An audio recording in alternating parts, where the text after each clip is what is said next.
জায়গায় ধরে রাখ। वंदे मातरम वंदे मातरम सुजलाम सुफलाम मलयज शीतल शश श्यामला शश श्यामला मातरम वंदे मातरम। 1908 সালের 11ই অগস্ট কিংসফোর্ডে বন্দে মাতরম বলার দোষে যে বালককে বেত মারার হুকুম দিলেন ব্রিটিশ সরকার, তারই পক্ষে দাঁড়িয়ে ক্ষুদিরাম বসু ও প্রফুল্ল চাকি সাহেবের ফিটান গাড়ি লক্ষ্য করে হলেন না, তবু নাবালক ক্ষুদিরামকে ফাঁসির হুকুম দেওয়া হলো। জননী কুলো তুলে পক্ষে শান্তর বাস দেহ তুলে চোখে কাঁদিছে তব চরম তলে 30 কোটি নর নারী।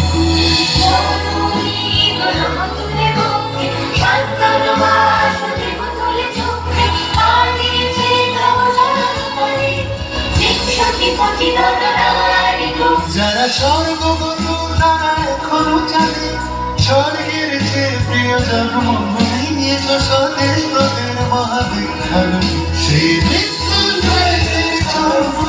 যারা জীর্ণ জাতির বুকে জাগালো আশা মনের মুখে জাগালো ভাষা আজি রক্ত কমলে গাথা আজি রক্ত কমলে গাথা মারলো খাই বিজয় লক্ষ্মী দেবতাদের কালে মুক্তির মন্দির শোকানো তলে কত প্রাণ হলো বলিদান লেখা আছে অশ্রু জলে লেখা আছে অশ্রু জলে। 9 সেপ্টেম্বর 1915 ইংরেজদের সঙ্গে সকল সমরের স্বাধীনতা ছিনিয়ে নিতে অস্ত্র আনার পরিকল্পনা করেন যতীন্দ্রনাথ মুখোপাধ্যায়। বালেশ্বরে সঙ্গীদের নিয়ে জাহাজ থেকে সেই অস্ত্র নামাতে গেলে ইংরেজ বাহিনী তাদের ঘিরে ফেলে। বুড়িপালমের তীরে লড়াই বাঁধে বিরাট ইংরেজ বাহিনী বনাম বাঘা যতীন ও তার 4 সতীর্থদের। এককালে শুধু ভোজালি হাতে যিনি বাঘ মেরেছিলেন, সেই বীর সেদিন লুটিয়ে পড়লেন। আমি হাসি হাসি পড়ব ফাঁসি দেখবে ও মা হাসি হাসি পড়ব ফাঁসি দেখবে ভারতবাসী একবার বিদায় দে মা ঘুরে আসি। 18 এপ্রিল 1918 মাস্টারদা সূর্য সেন ও তার 65 জন শিষ্য মিলে পরিকল্পনা করে চট্টগ্রামে ব্রিটিশ পুলিশের অস্ত্রাগার লুট করে এবং তারপরে লুকিয়ে আশ্রয় নেয় জালালাবাদ পাহাড়ে। এই 4 দিন পর ব্রিটিশ বাহিনী খুঁজে বার করে মাস্টারদা ও তাঁর সঙ্গীদের। সেদিনের অস্ত্রায়িত সূর্য ছিল সূর্য সেনের রক্তে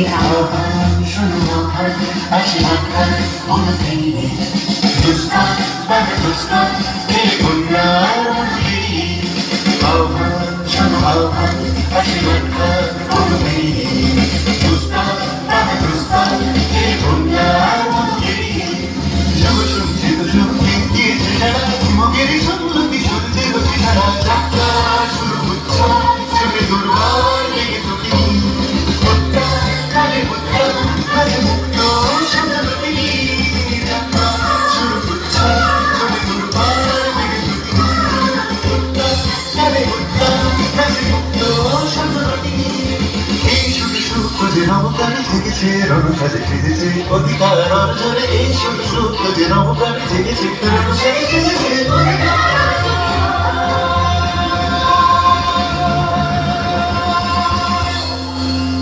8 ডিসেম্বর 1930 বিনয় বসু, বাদল গুপ্ত, দীনেশ গুপ্ত সাহেবের পোশাকে ট্যাক্সি থেকে এসে নামলেন রাইটার্স বিল্ডিং এর সামনে। সোজা উঠে গেলেন দোতলায়। সামনে সিমসনের ঘর। দায়রক্ষীকে ঠেলে ঢুকে গেলেন ভেতরে। বন্দুকের আওয়াজে গর্জে উঠল রাইটার্স। লুটিয়ে পড়লেন সিমসন। এরপর রাইটার্স বিল্ডিং এর অলিন্দ বারবার গর্জে উঠল বিপ্লবীদের গুলির শব্দে। তারপর টেগার সাহেব তার বাহিনী নিয়ে ঘিরে ফেললেন বিনয়, বাদল, দীনেশকে।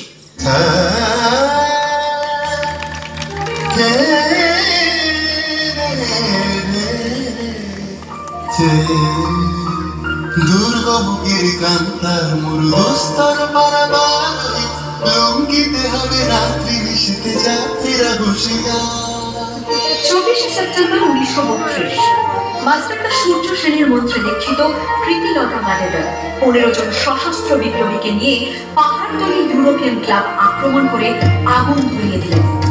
ভারতীয় ইতিহাসের স্বাভিমানী মহারানীদের মতো নিজের আত্মমর্যাদা অক্ষুণ্ণ রাখতে সেদিন প্রীতিলতা ওয়াদেদার পটাশিয়াম সায়ানাইড খেয়েছিলেন ব্রিটিশ পুলিশদের সামনে।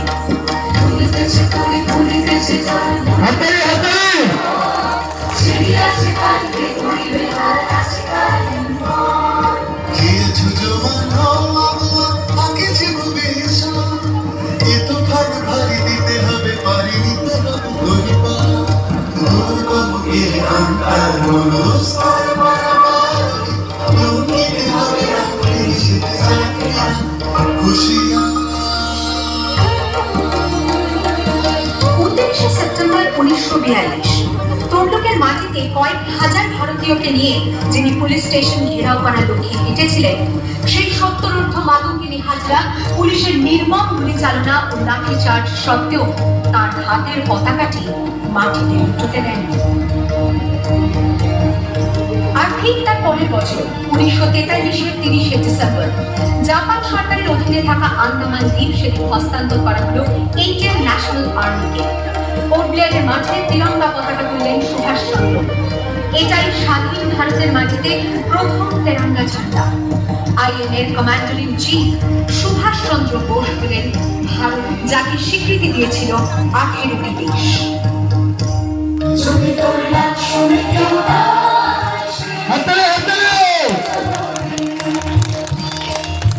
वंदे